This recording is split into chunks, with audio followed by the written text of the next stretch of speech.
have breaking news with the release of the monthly jobs report. CNBC's Dominic Chu joins us now. And Dom, we were expecting 200,000 new jobs. We're over 300,000. Unemployment stays at 4.1%. What does it mean for the markets? What does it mean for the economy? Well, it means that we have a better than expected jobs report, Joe Meekin. What you're seeing in the marketplace right now is a stock market that's reacting, at least for the time being, positively. Like you said, that 313,000 jobs created headline number is getting a lot of attention. The unemployment rate does stay steady at 4.1%. One other employment measure that some people like to look at is something called the U6 with the Bureau of Labor Statistics. It's jargon for the underemployment rate, the true unemployment rate. Some people look at it as.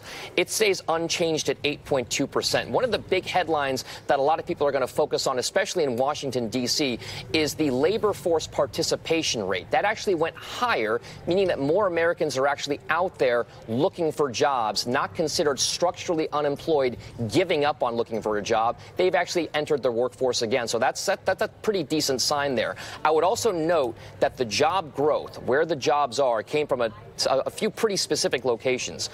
When it comes to construction, we saw 61,000 jobs created there.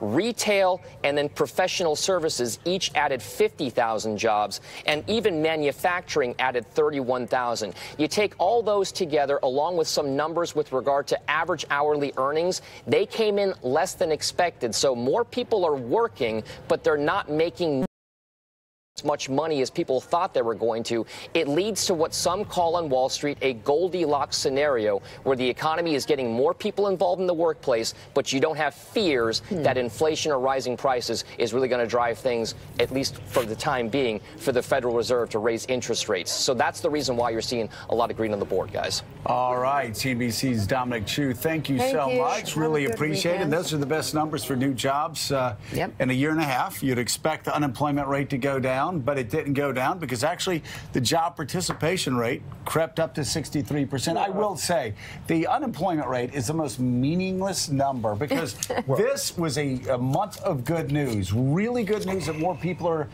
going out looking for jobs, really good news that we had new jobs, more new jobs added. My only